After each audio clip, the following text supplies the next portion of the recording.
want to be part of a group. You want to fit in. You want to be part of something larger than yourself. Like you like hanging out with a bunch of people, and so when you're under a little bit of stress, then correct me if I'm wrong. You want to be around one or two people. If I'm under, or you want to, when you're in a little stress, do you want to be under one, or you want to be around? You want to have like a good long conversation, or do you want to just be by yourself when you're under a little stress? when I'm under a little stress, yeah, there's like a couple certain people that I like to talk to. Yeah. So then you want to be around one or two people. Yeah. When you're under a lot of stress, then you start to look to other people for your identity. You start to worry about whether people care about you. And so you want to do things for people, and you want them to appreciate you. And yeah, so when you're under that much stress, that's when you're paying attention to, like, I need to be clean, I need to get my work done, I need to like get sleep. And you don't want to be around anyone.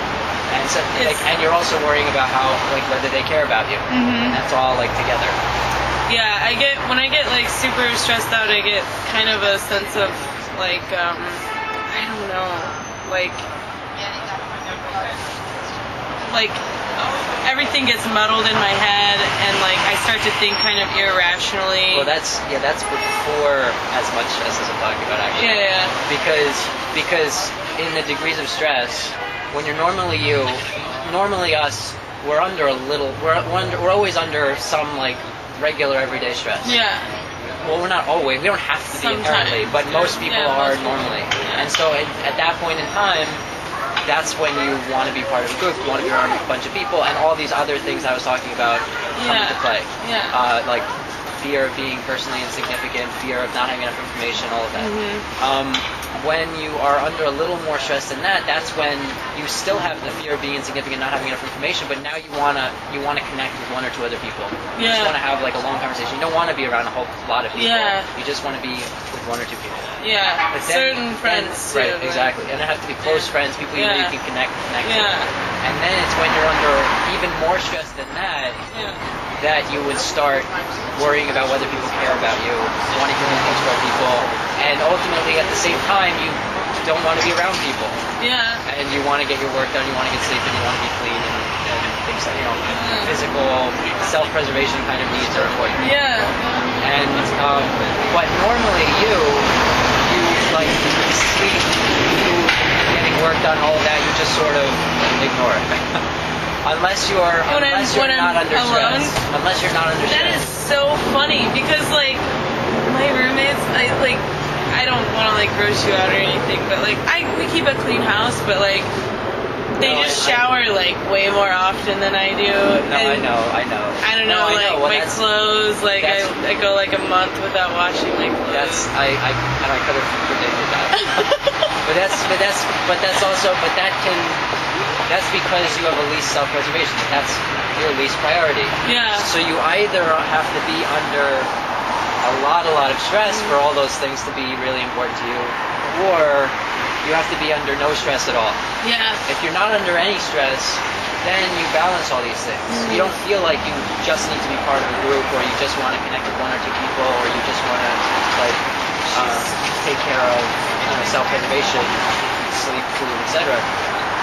You take care of everything when it's necessary, so you don't so much bias your attention toward one of these things. Right. Yeah. And ultimately, if you actually were to pay attention to all these things, normally you would actually decrease your stress. So if you actually made sure that you showered more regularly and cleaned your clothes more regularly and like got sleep more regularly and prioritized getting your work done and things like that. Like money is usually completely, you just ignore it. It's just your attitude toward money is just, I just want to have enough so I don't have to deal with money. That's so funny. Oh my god. And I've never cared about. Yeah, that's so funny. Because the specific attention is being focused toward your dominant priority, which in this case is like group interactions. Yeah. And music. Right. And notice that the music plays into the group interaction. Yeah. Because it's playing as part of the group. Yeah. And so there's this group orientation even in the very thing that you spend most of your time doing. And it's combined with the creative aspects of because with your main type, your main type, like wanting to be personally significant, feeling like you're missing something, wanting to be unique. That type tends to be creative or artistic in some way, and usually various ways. And so there's an inclination toward like music and poetry and writing and drawing, any kind of creative expression of what's inside. Yeah. Because it's all about accurately expressing your feelings outside in a way that other people can see those. And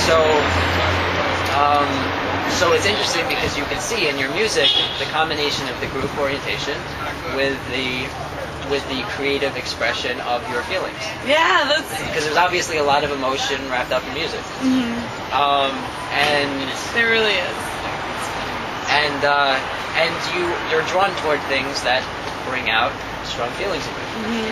Like, so you're listening to music, you're playing music, and everything that you're going to be that you'd be drawn to, the movies you'd be drawn to, the TV shows you'd be drawn to, all of it is it's things that create strong feelings in you. Those are the things that you like to spend your time around and in, because you are approaching the world with that idea that you need to feel strong feelings in order to feel like you're alive. So then ultimately, when you're not under stress, remember when all those are balanced, when you're taking care of all like group, one-on-one, and self-preservation, then you're also recognizing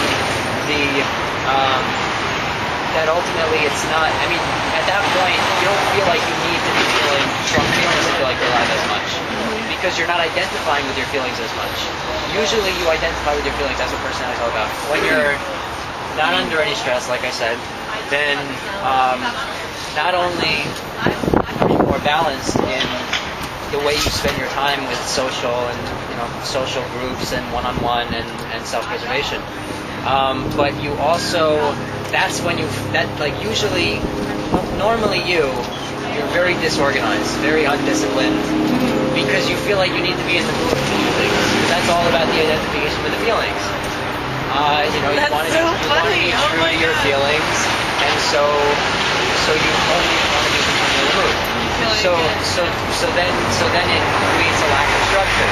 But when you're not under any stress and all those things are balanced, like I was talking about, in your priorities, then you also start to feel like right is right and wrong is wrong, and you know what's right for yourself. You know what's good for yourself, and you end up more structured and more self-disciplined, and you're able to get going on things, separate from and regardless of whether you're in the mood to be doing them, because you're less identifying with your feelings at that point.